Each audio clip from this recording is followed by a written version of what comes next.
People who go regularly to the gym notice a phenomenon every January. The place is way more packed than usually. One sees new faces and they're full with energy about this new endeavor. There's even a name for these newbies. They're called resolutionists, which means people who set up as their New Year's resolution to start exercising and start going to the gym. But come February, the place is way emptier. This is because many people have given up on their New Year's resolution already within the first month. And we've all been there with our New Year's resolution. So this is our discussion topic today. Why is it so hard to keep up with resolutions? Why one might be very determined to change aspects in their lives or to add a new aspect, a new hobby, a new habit, and yet at some point they give up. I'm Nikos, and this is the New Ideal Life, the podcast of the Ayn Rand Institute, and with me today is Don Watkins. So Don, before we discuss why people fail to stick up to their New Year's resolutions, first, let's see, why are New Year's resolutions so appealing? And particularly, I would say, in a culture like the United States. So I grew up in Greece, and then I lived for years in the UK, and I hadn't heard of the term New Year resolution. So is it mostly a new thing, and why has it become so popular?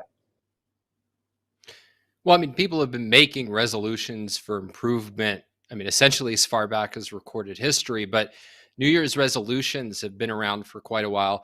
I wish I had remembered to pull it up, but Mark Twain has a good quote saying in only the way that he can, it's that time of year when everybody will become so much better and greater and, aspire to amazing things. And then tomorrow we'll get on living the same old life. So in that sense, it's new.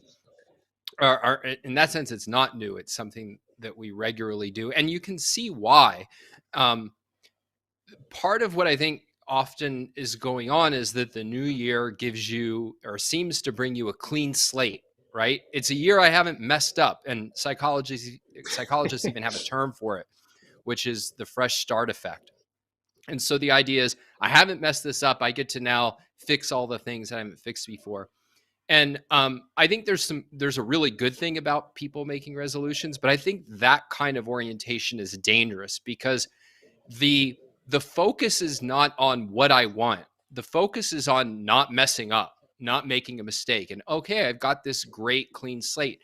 But what happens is it becomes dirty at some point. That is, I said I was going to go to the gym 5 times a week. Something came up. I only went 2. And so I give up because I just have to wait till next year when the slate is clean again. And you can even, I'm sure, as somebody who thinks a lot about health and fitness, Nikos, you can relate to this. I've definitely had this, which is, all right, I'm trying to be more careful with what I eat. Oh man, I gave in and eat a slice of cake. Well, this day is ruined, or this weekend is ruined. I might as well just, eat whatever I want. Somebody, I wish I could remember who, likened it to, you get a flat tire, and so you slash all the tires on your car. and the healthier orientation, I think, is to focus not on maintaining some sort of clean slate. It's not about sort of this I'm never going to mess up on, doing what I want to do. It's to focus on the values that I want. Like, my goal is I want to be healthier, more energetic, more fit, more successful in my career. It's to focus on the goals and then think about the means to achieve your goals. Because if you're focused on your goal and let's say you eat a brownie or something, okay, well, is it going to help or hurt my goal to keep eating brownies for the rest of the day? Well, it's going to hurt. And so I think a goal orientation is really what we strive for. And I think that's what is right about a New Year's resolution, is what it does give you the chance to do is the chance to step back, particularly because it's a time of year where work slows down. Usually you have some free time and you can get that kind of elevated perspective on your life and think, what's really important to me? What's going well? What could go better? And there, I think it's a really positive thing about people that they're so interested in, I want to make my life better. And here's an opportunity to do that. And another reason why people should stick till the end with this podcast is we have a whole section on what to do when a New Year resolution fails. So just one quick comment on resolutions. We had a discussion some months ago about hustle culture. And the same with New Year's resolution, it gets a lot of negative comments that oh, it's a toxic, but it shows that there is something which is ambitious, and that's what I also like in New Year's resolutions. Yes, maybe they fail quite often, but at least for these days before the beginning of the new year, we think about what is our best self. How would I want to create to shape myself in the image of what I have in my mind? So I want to avoid any cynicism that says that, oh, don't even bother, you don't even have to try. So there's something healthy, I think, in the fact that they have come, quote, fashionable, in the same way that many aspects of, quote, self-development are fashionable. And of course, sometimes it goes wrong. But the point is to figure out how can we make sure that it doesn't go wrong, rather than throw the idea away with the cynicism that says, well, why bother? You can never change. But okay, so let's start then with the main topic, which is resolutions tend to fail. So why do you think, Don, is it that they tend to fail so often? And why is it so difficult to stick with the goal that you set at the beginning of the year about changing something? Well, I mean, you said something about cynicism, and I do think that that's one aspect of why they fail, or why the failures are so hard to grapple with. There's kind of a view, I think, that look, if human beings had free will, change would be easy, right? Well, you just choose to change.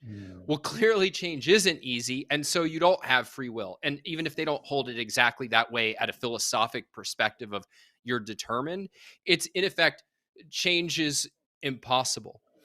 The way I think about it, though, is what is it that makes change hard? It's the fact of what Einstein called automatization. That is your knowledge, your values, many of your skills that you have to develop consciously and through effort, then become automatized. So I'm learning how to drive and I have to pay attention to every little thing that I'm doing. And it's kind of scary and overwhelming. It takes my full focused attention. But over time, I automatize it. It becomes automatic and I can be thinking about other things. And it takes very little monitoring in order to kind of drive safely down the road. But what happens is when you're trying to change something that's automatized. And that is a really challenging thing to do. And yet, the whole value of change, the whole reason why you want to change is that you're trying to automatize something better. So if change were really easy, that I could just decide one day, you know what, I've built my life around a kind of habitual way of dealing with work or dealing with other people or dealing with my health habits and so on, and then I'm just going to change them with a wish. What that would really mean is you weren't able to actually automatize any particular way of living. And then that would mean that your life would require constant focused effort on every little aspect of your life. So the whole reason that we want to change is what makes change hard. And I mean, I could talk about some of the things that we should be doing. So this might be a preview of what we'll go into more later. But I think three things that are that are important in order to actually make change get off the ground. And then I'll say what I think a major stumbling block is in terms of maintaining a resolution. One is like having a first-handed purpose of why you really want to change. A lot of people, it's, yeah, I should lose 20 pounds, but they're not actually personally motivated. It feels like this duty. No, if you're really going to undertake something as difficult as change, as maintaining a resolution, you have to have a selfish purpose for it. And then the second thing is, I would say that you need to keep it at the forefront of your mind. One of the most interesting things I saw when I was looking up studies of why resolutions fail is a lot of times people just forget that they made them. And that goes to the point of automatization. It's that part of why it's easy for me to eat the way I habitually eat is I don't have to think about it. But set aside something like eating. So, for instance, when I was trying to learn to become a speaker, a public speaker, as bad as my ums and ahs might be today, they were 20 times worse. And in order to overcome that, I had to set a conscious intention of notice when I'm about to use filler language. And then instead of using it, just pause instead. Well, that's a pretty good strategy, except you have to remember to do that. You have to remember to stay on the lookout for filler language. And so oftentimes you're not keeping your goal at the forefront of your mind. So I think that's number two. Then number three, I would say, is a very broad category that we should dive into. And I'm interested in your thoughts, but I would put it as you want to minimize friction and maximize reward. You want to minimize the obstacles to doing what you want to do and maximize the rewards of doing what you want to do. But if I had to name it the highest level why resolutions fail, and and this has certainly been my personal experience, I think that people oscillate between two things: all or nothing thinking and subjectivism. So, to give an example of that, um, let's stick with health because that's often one that's top of mind this time of year for people. I have this new diet and workout plan. Either I do it perfectly or it feels like I just do it whenever I want to do it. And I can't do it perfectly because some things come up. Maybe injure myself. Maybe just one day I'm just too tired, or I can't work up the willpower to do it. Well, now it feels like I have permission. It's, well, whenever I feel like not doing it, I'm not going to do it. And so, how do we avoid all or nothing thinking without slipping into subjectivism? And I think that's a really hard thing to do. And I mean, I think in the end, the solution to that is planning, but we can go more into that. But I think this oscillating between I have to be perfect or it's just I do things whenever I feel like doing them. That's how people kind of oscillate. And it's why they'll start out really strong. They'll go to the gym 5 times a week and they'll be perfect with their diet. But one slip destroys everything because now you haven't been able to maintain the all or nothing. So, since we're talking about failures in terms of keeping up with New Year's resolution, let me share my L and my failure in sticking up with a resolution that I set for 2022. So, one of my resolutions was to become an early riser. And when I say early riser, my goal was every day I wake up and the clock should have 6 in front. So it would either be 6 o'clock or 6:59 at the latest. I set though this resolution without taking into context the rest of my life. So my resolution, because it sounded like a cool idea, wake up early, was going against everything else that I knew about my life. So for example, I'm a very bad sleeper. It's difficult for me to sleep anyway. Any disruption in my sleeping pattern causes problems. So setting a resolution about sleep was to begin with a bad idea.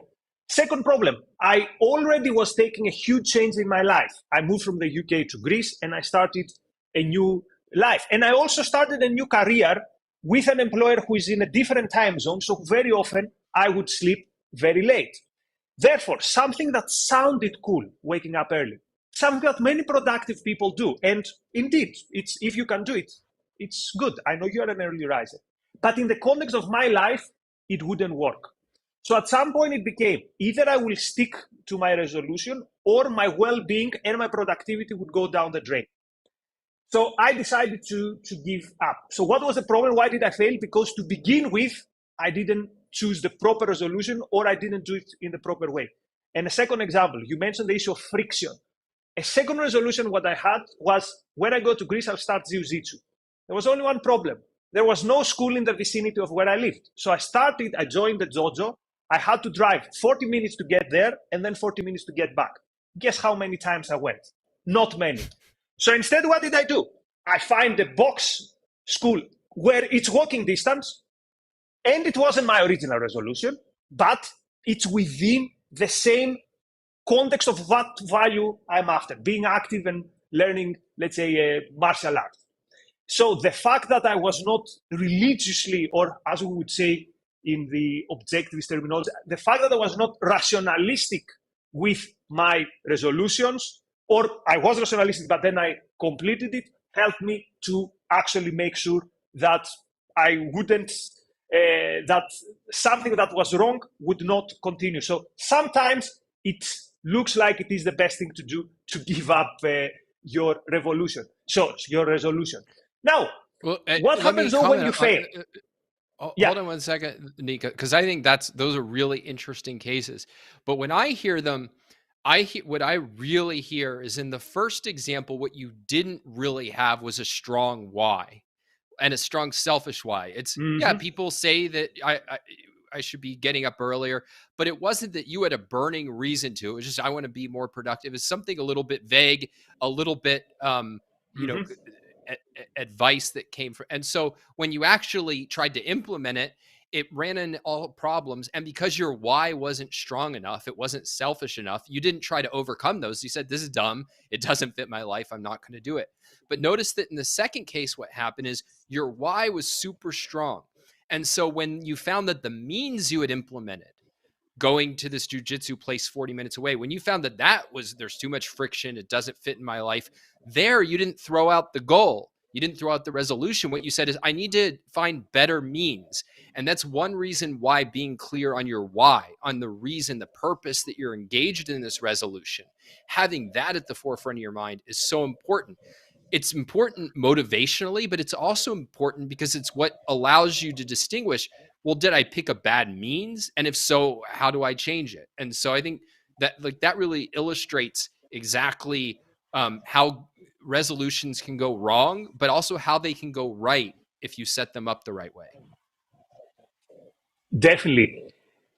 We promised though our audience that we're also going to talk what happens when you fail completely, let's say, in the result. I said I would go 5 times in the gym. I'm not doing that. So what do we do then, Don? How do we recalibrate and how do we save our resolution from going completely to the dustbin of history? Well, I'm curious what your thoughts are on this first. How do you usually cope with failure? What tends to be um, what you do in the face of, yeah, my resolution or my goal isn't working out? So first I asked my question, was it the resolution that made sense? So in the example of waking up early, soon I said, okay, no regrets here, the resolution didn't make sense to begin with. However, how do you come back from the failure in a worthwhile resolution where you really know the why? I've got an idea from the book Atomic Habits, which says that when you fail once, make sure that you don't fail for a second day consecutively. And make sure that when you break a streak, you begin a new one. So let me give you an example. It says that if you don't write, let's say for one day, or for let's say your resolution is every day I want to write a bit because I want to be a writer. You don't write for a couple of days, you're still potentially a writer. If you don't write for a week, then you're not anymore that person you promised yourself that you would do. So if you fail once, don't fail a second day. So it's what you said. Quite often we have this all or nothing. Oh, I said I would wake up early, but last night that I was to that birthday, today I woke up at 8 o'clock. Therefore, what can you do? People fail. I guess it's not for me. Whereas no, you say, look, I had a good streak. And some people say also you have to visualize this streak. I think Seinfeld, the comedian, has this that he would put like a chain in his wall, and he would see that the streak goes on. And it can be demoralizing when you see the streak is there anymore. So what he says is, when a streak starts, make sure that immediately you start streak. Your connection got a little garbled there for me, Nikos. Oh, So hopefully we can fix that. But just at the end, yeah, I mean, I really like this idea. I've heard it various places, but it's in Atomic Habits, which, by the way, I think is a really good book. I recommend to people. Even if you don't care about the subject, he's a really good writer. He makes every sentence count. So highly urge the book, although I don't agree with everything in it, obviously. Um, and so I really like this idea of don't let a failure happen 2 times in a row. I've also found though that rather than kind of aim at streaks, I have found that in effect, so this is trying to make use of the clean slate principle in a better way, which is if I have a goal that renews every day. So, for instance, right now, my current resolution that I've been doing for the last 6 weeks is really simple. And it's I want to wake up the next morning feeling really good. And a lot of things will go into that, right? Like, what did I eat the day before? Did I work out? Did I get good sleep? Have I, been proactive about getting tasks done that might otherwise hang over my head? But notice that if I fail, let's say it's like one day, before I go to bed, I gorge on, 12 Thanksgiving pies or something, which I managed to avoid this year, which is a minor miracle in and of itself. But even if that had happened, right, there's it's not like I've broken a streak and now I have to go, woe is me. It just goes, okay, well, tomorrow my goal is to wake up feeling really good. And so having that kind of like renewal, that goal that's renewing itself all the time, and that doesn't, it's in effect not open to all or nothing thinking in the same way, I found really helpful. But again, I've only tried for 6 weeks. You always have to be skeptical about something that you haven't tested for the long term. There's a couple other things I would say about failure. First of all, failure is what improvement looks like. I have yet to meet anybody who's really successful, in really great shape, has relationships going really well, where it's, oh, my secret is that I never slip, I never make a mistake, I never fail to implement my plan. It's not. It's that it's precisely that I've learned to not let those, let's call it steps off the path, become permanent or enduring. It's that I get right back on. And so failure is just what improvement looks like. It's inherent to the process. Um, Genuine failure is really when that becomes permanent. And another way to put it is, it's when you fail to learn from that experience. So I think that when you slip it at a goal or a resolution, the number one thing is to not simply put it behind you, but ask, like, what can I take away from this? And to become, instead of self-condemnatory, to become curious. Yeah, what was it? Like, what? Oh, well, I was at a Thanksgiving dinner. I was pretty bored because I was around a whole bunch of relatives who didn't have anything interesting to say. The most interesting thing was these amazing pies that were sitting there. And I didn't do a good job of eating beforehand. So I was, completely ravenous. And I, noticed myself doing this out of boredom. Well, that's really good to know. If I'm too hungry and bored, I'm probably going to, make a mistake on my diet. The other thing that I find really helpful is to change your relationship with time. So one reason that I think people fall into an all or nothing trap is because the all seems to be necessary to reach their goal in a deadline they've given themselves. So I remember last year, I had, put on the obligatory pandemic weight, and it was like now March or something. And I was like, I should get into shape by Ocon, which is 3 months away. Well, if you're doing something like that in 3 months, you really don't have room for any sort of failure. So of course I completely failed. And after, a few weeks, gave up on it and was like, oh, whatever. But if instead you're thinking about your goals in a much more long range sense, like, I want to write a book, not I'm going to write a book by tomorrow or 6 months. Um, and so my focus is sit down and do a little work on it each day. It becomes a lot easier than to deal with the fact of, what, I had company come over and I couldn't get to my book today. I'm going to get to it tomorrow. Because you don't, because there's the, the only way you fail to reach your goal is by not getting back on the bandwagon, not continuing down the path. There's no kind of deadline enforcing a kind of perfection that you're not actually able to implement and achieve. So I don't think that works for every kind of resolution or every kind of goal, but I think often it can if you remove sort of artificial deadlines. Some people do really good with deadlines. Sometimes they can be really motivating. Sometimes you need them. If your publisher says your book's due in January 1st of next year, you should get it done on January 1st of next year. But when it's not something like that, I think removing that time pressure can actually make it easier to deal with mistakes. And you mentioned something which is quite important, what to do in your bad days. So a bad day when you do something, it's much better than a day when you don't do anything. And here's why. Again, I get this from Atomic Habits, but this is also something that Stephen Pressfield writes in his book Turning Pro, which was the best self-development book I've read. These two were the best books I've read in 2022. So this is the importance of identity change, which is you don't just change your habits, you change who you want to be. So here's why a bad day is better than a day when you don't show up at all. A bad day of writing reaffirms to yourself that I'm a writer. It reaffirms to yourself the identity that you want to adopt. It's, as the guy says who wrote the Atomic Habits, you cast a vote for the person you want to be. Or to put it in our terminology, you are prouder about yourself. Your reputation with yourself is better, which is your self-esteem is better. So doing a day's work, which is not ideal, but still it reaffirms that I continue with my streak. I think it's much better than not doing any work at all. Of course, with a risk of then saying, "Oh, I didn't even do a bad day's work, therefore I'm a failure." In which case we fall back to what you just said on how to deal with with failure.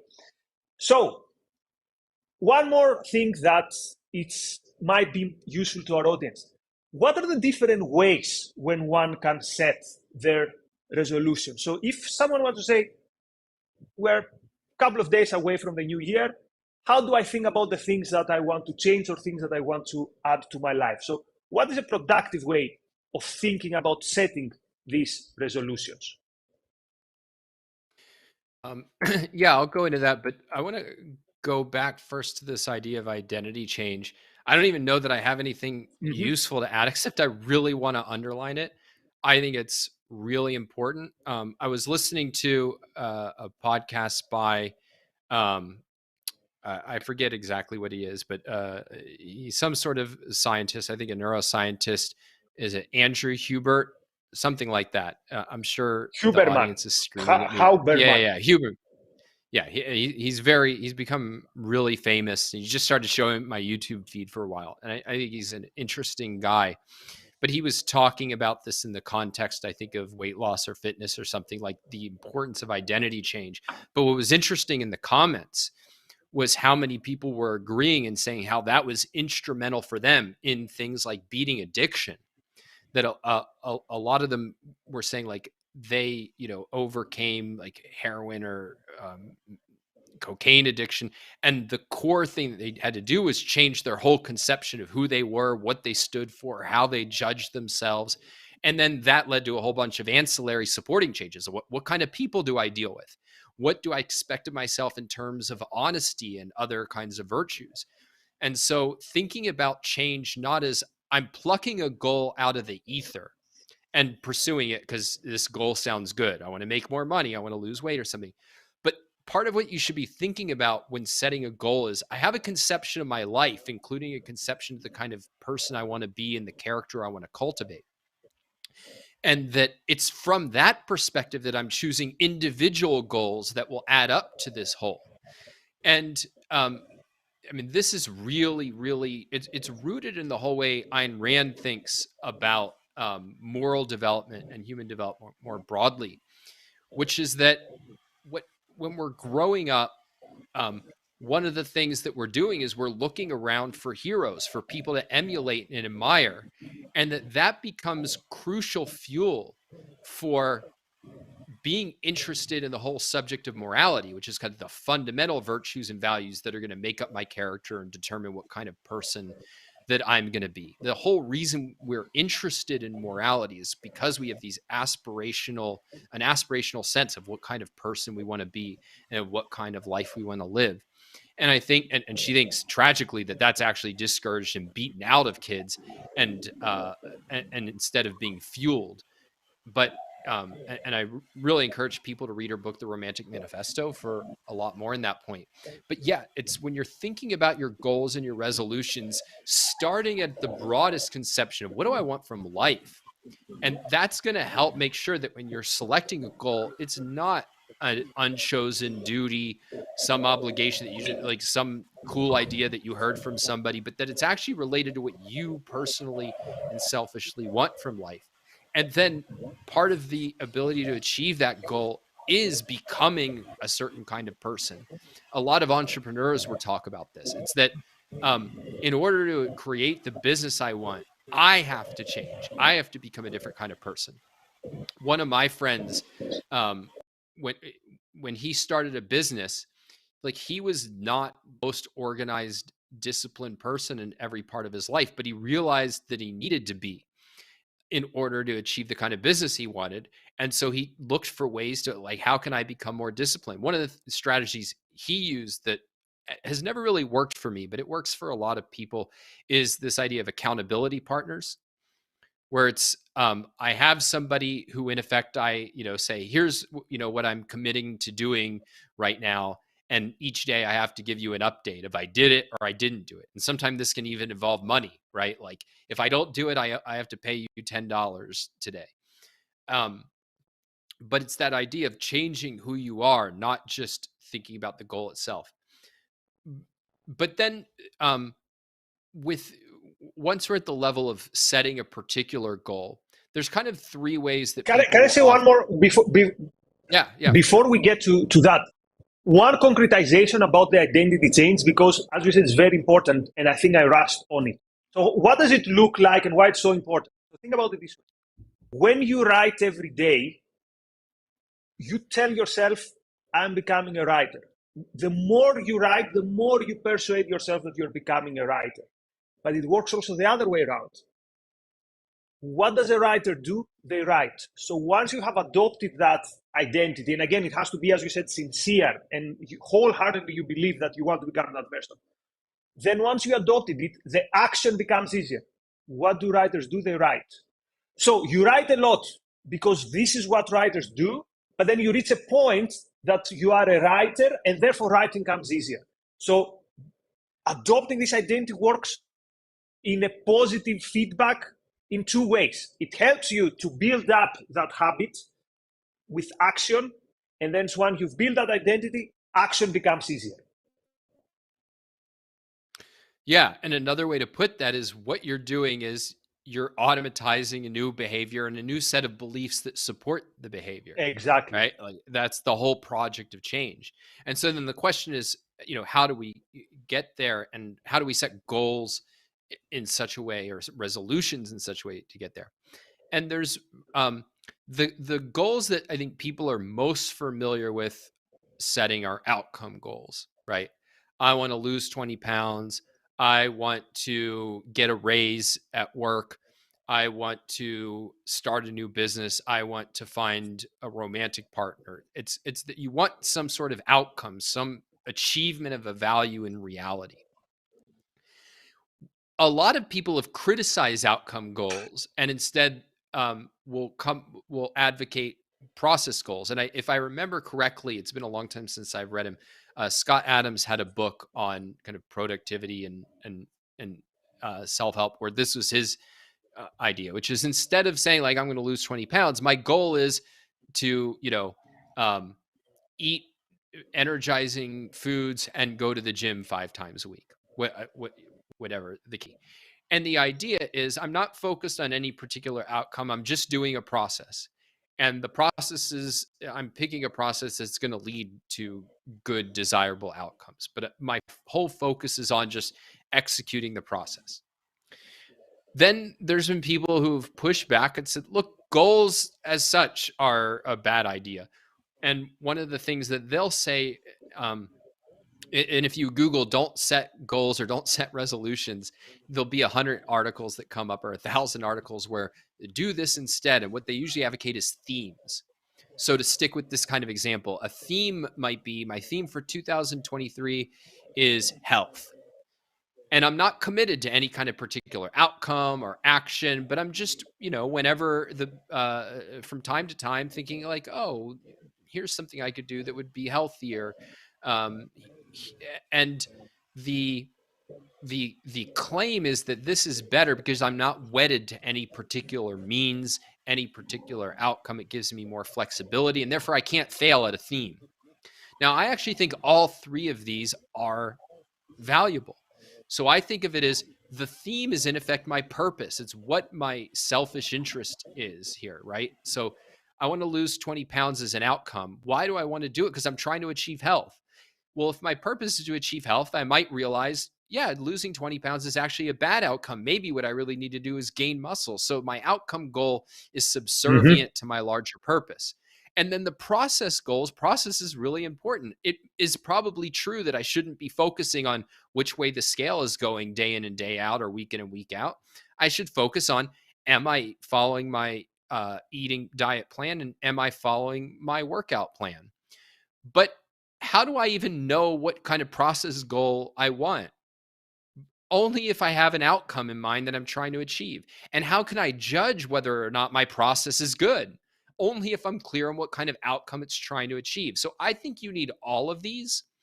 And I think that the more broadly, when we're thinking about change, so most of life you're running on automatized behaviors and commitments and things like that, and you need to, because you can't focus on everything at one time. When you're trying to change, though, it really requires thought and effort. You have to keep it at the forefront of your mind. You have to do things that aren't habitual, and that takes effort. And I the only way I've personally found to be able to overcome that or that alternative between all or nothing thinking and subjectivism is to have really kind of fine-grained plans. And part of fine-grained, what I mean by that is it's a plan that takes context into account. So it's, yeah, I'm going to go to the gym, let's say 3 times a week at minimum. But there's some exceptions. If I'm too sick to go to work, okay, I'm not going to go to the gym. If I have company over, what am I going to do? I'm going to do a 15-minute, home workout just to keep up the routine and make some progress. My plan should include what I'll do if I fail, not fail 2 times in a row. Like, the more detailed you can make it, the better, because it actually then is something that you can execute. It tells you how to take into account, like, when an exception is rational, not just arbitrary.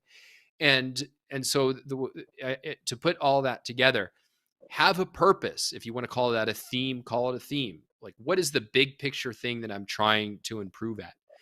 Define an outcome that you want to achieve in that area. Define a process that's going to get you there, and have a detailed plan that makes that process flexible enough that you can deal with all the various things that life throws out at you, and that allows you to deal with the inevitable failures and setbacks along the way. And I think there's much more to say, but in my experience, and based on some of familiarity with some of the literature on change, I think those are kind of some pieces of the puzzle that can be really helpful, and that you tend to see in the people who make enduring changes over time. So at this point on, let me acknowledge our super chatter Steve for his generous contribution, and also a very much to increase support for individuals and organizations setting objectives. So thank you very much. Thank you very much, Steve. I think my was done again. So don't feel I resolve this. Why don't you take over? You got garbled again there, Nikos.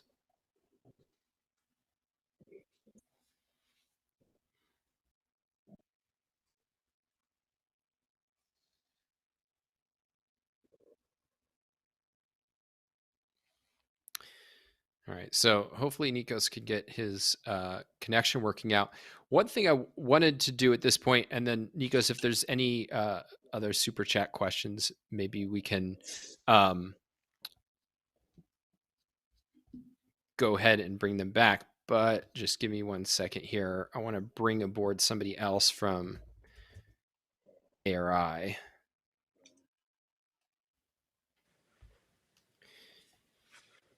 All right. So welcome, Amber Brown. Amber works at ARI. Amber, remind me of your title. Good morning, Don. I am the development marketing manager.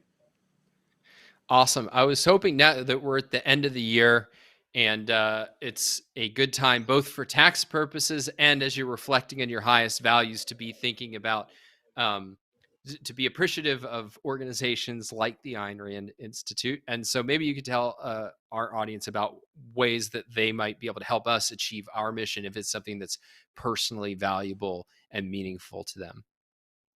Absolutely. That's exactly right. It is the end of 2022, and it's time to get your tax deductible donations into the Institute. We are a 501c3 nonprofit educational organization that exists solely on donor support. So all of this great content, Dawn, like everything that you're doing with the podcast, with content production, with the